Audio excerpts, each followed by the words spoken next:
गांव गुड़गांवपुर से। ये गांव खास था। यहाँ के लोग जितना मेहनत करते थे उतना ही चाव से नॉनवेज भी खाते थे।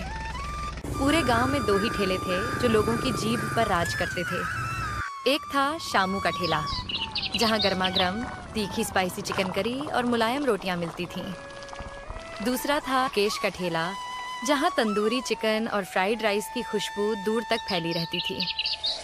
अजीब बात यह थी कि ये दोनों ठेले सगे भाइयों के थे, मगर स्वाद में दोनों का अंदाज बिल्कुल अलग।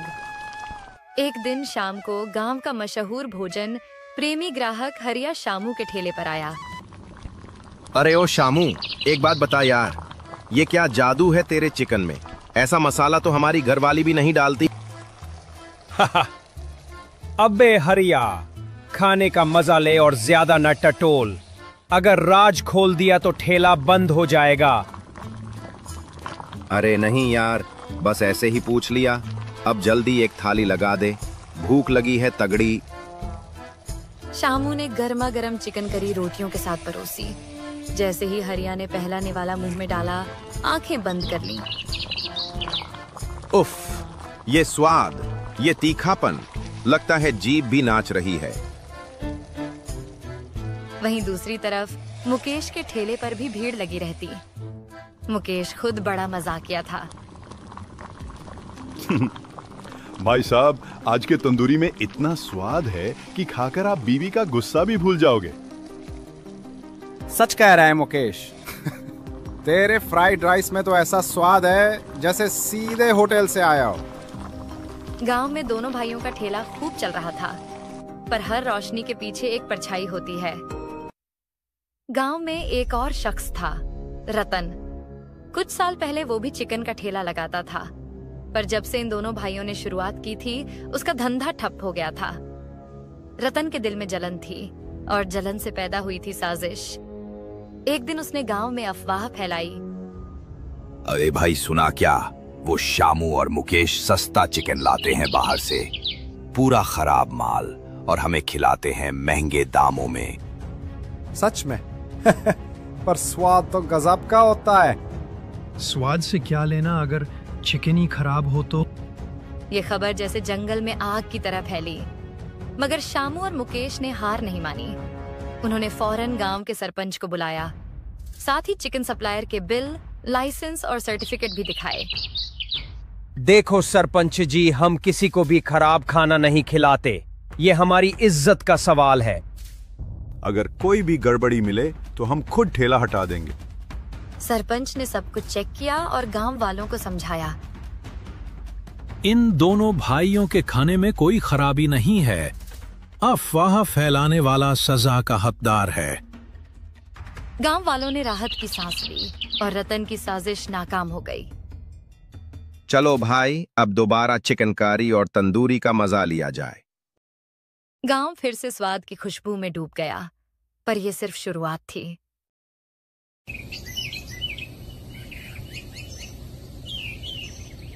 अगले दिन सूरज की पहली किरण के साथ ही शामू और मुकेश दोनों उठ गए। जैसे ही सुबह की हल्की ठंडी हवा ने दरवाजा खटखटाया, दोनों भाइयों ने अपने अपने ठेले की तैयारी शुरू कर दी। मुकेश ने जल्दी जल्दी चावल धोकर चूल्हे पर चढ़ाया और तंदूरी के लिए चिकन को मसालों में अच्छे से मैरिनेट करने लगा। तभी एक ग्राहक आया, वही जो कल अफवाह सुन चुका था।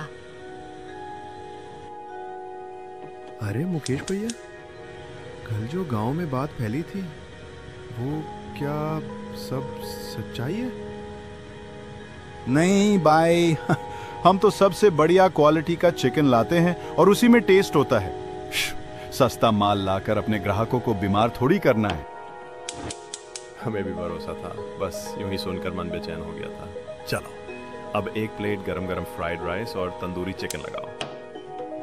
मुकेश ने पूरे दिल से प्लेट तैयार की। चावल की खुशबू और तंदूरी की लाली देखकर ग्राहक की आंखें चमक उठी। भैया सच कहूं, जितना स्वाद तेरे फ्राइड राइस में, उतना शहर के होटल में भी नहीं मिलता। और ये तंदूरी जैसे जुबान पर नाच रही है। मुकेश मुस्कुरा उठा। ऐसा ही तो उसका असली इनाम था। वहीं दूसरी ओर शामू भी जोरों से रोटियां बेल रहा था और चिकन करी पतीले में उबल रही थी। करी की तीखी खुशबू से पूरा मोहल्ला महक उठा था। तभी वहां एक बुजुर्ग अम्मा आ गईं, दुबली पतली, हाथ में लाठी और चेहरे पर अनुभव की झुर्रियां। बेटा, बहुत भूख लगी है, एक थाली दे दे खाने को। मगर मेरे पास पैसे नहीं हैं अभी, कल जरूर दे दूंगी। अरे अम्मा, पैसे की क्या बात कर रही हो? आप खाओ पहले। भूख सबसे बड़ी चीज है। कल नहीं तो परसों दे देना या मत देना, कोई बात नहीं। शामू ने तुरंत एक गर्मा-गर्म थाली परोसी जिसमें मसालेदार चिकन और गरम फूली हुई रोटियां थीं। बेटा, तुम जैसे भले लोगों की वजह से ही तो ये भारत देश इतना सुंदर है। भूखों को खाना खिलाना ही सबसे बड़ा धर्म है। अम्मा, रोज आ जाया करो, मैं रोज कुछ न कुछ खिला दूंगा। अम्मा मुस्कुराकर चली गईं और शामू की आंखों में संतोष की चमक थी। शाम तक दोनों भाइयों के ठेले खाली हो गए। एक भी रोटी, एक भी चावल का दाना नहीं बचा। रात को घर पहुंचकर दोनों ने एक साथ खाना खाया। वही बचा हुआ थोड़ा बहुत चिकन और चावल। खाना खाते वक्त दोनों बातें कर रहे थे। भाई, आज भी अफवाहों के बाद लोग हमारे खाने की तारीफ कर रहे थे। हाँ, और आज अम्मा को खाना खिलाकर दिल को जो सुकून मिला वो पैसों से कहीं ज्यादा था। दोनों हंसते हुए एक दूसरे की पीठ थपथपाते हैं और अगली सुबह की योजना बनाते हुए धीरे धीरे नींद की आगोश में चले जाते हैं।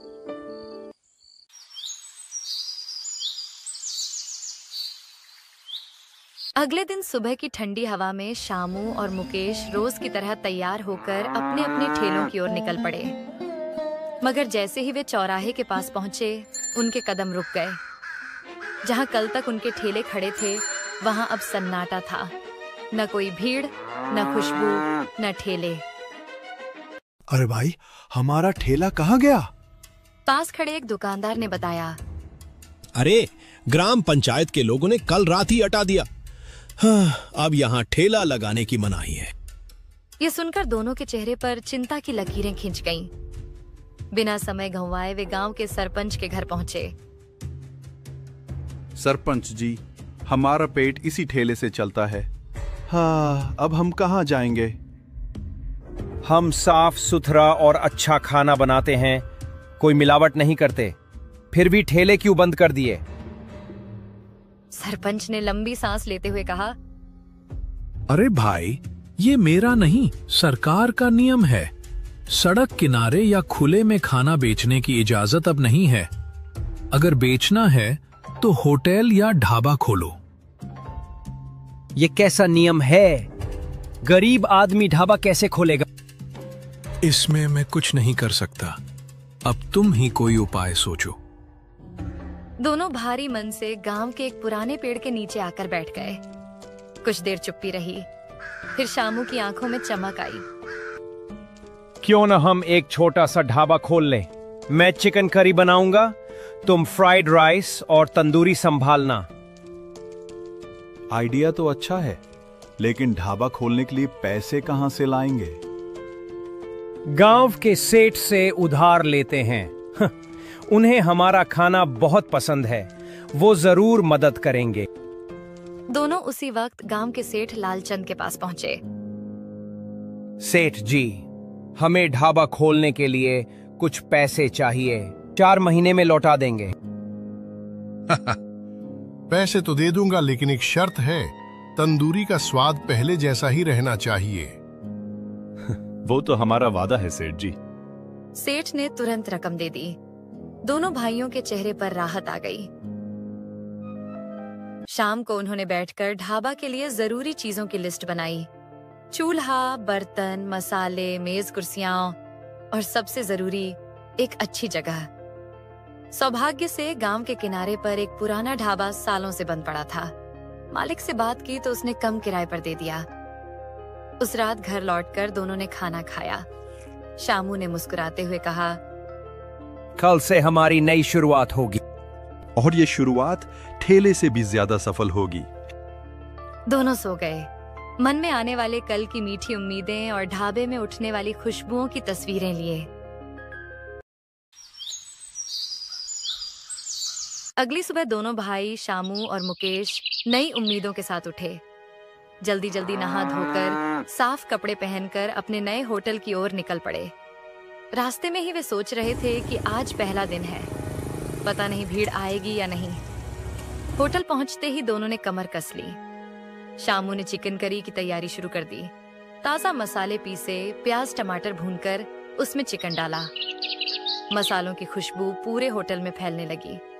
उधर मुकेश ने कढ़ाई में तेल गरम करके फ्राइड राइस बनाना शुरू कर दिया और जैसे जैसे पकने की महक फैलती, होटल के आसपास लोग रुकने लगे। पहला ग्राहक आया, गांव का ही रामू। अरे भाई, चिकन की तो गजब खुशबू आ रही है। एक प्लेट चिकन करी और रोटियां दे दो। बस 5 मिनट रुक जा रामू, अभी ताजा ताजा परोसता हूँ। 5 मिनट बाद गर्मा गर्म चिकन करी और फूली हुई रोटियां रामू के सामने थीं। रामू ने पहला निवाला लिया और उसकी आंखें चमक उठी। अरे भाइया, मजा आ गया। ये स्वाद, ये तीखापन, बिल्कुल पहले जैसा, बल्कि और भी बढ़िया। धीरे धीरे भीड़ बढ़ने लगी। गांव में जो भी पहले उनके ठेलों पर आता था, अब सब एक ही जगह पर मिलने लगा। होटल के बाहर हंसी मजाक, प्लेटों की खनक और मसालों की खुशबू का माहौल था। शाम तक हालत यह हो गई कि न एक रोटी बची, न एक दाना चावल। बर्तन खाली, ग्राहक खुश और दोनों भाइयों के चेहरे पर संतोष की मुस्कान। रात को घर आकर दोनों बैठ गए। भाई, सच कहूं तो ठेला बंद होना हमारे लिए वरदान बन गया। अब मुनाफा भी ज्यादा है और हम दोनों एक साथ काम भी करते हैं।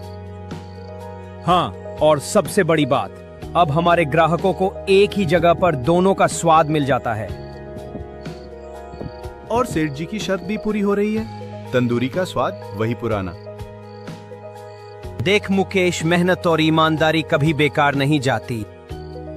और भाईचारा सबसे बड़ी ताकत है। गांव में अब उनका होटल चर्चा का विषय था। हर कोई कहता, अगर असली चिकन खाना है तो शामू मुकेश के होटल जाओ। इस तरह दो भाइयों की कहानी जो ठेलों से शुरू हुई और एक होटल पर खत्म हुई, खुशियों, मेहनत और प्यार की मिसाल बन गई। गांव में उनके नाम का मतलब ही बन गया, स्वाद और भरोसा एक छत के नीचे।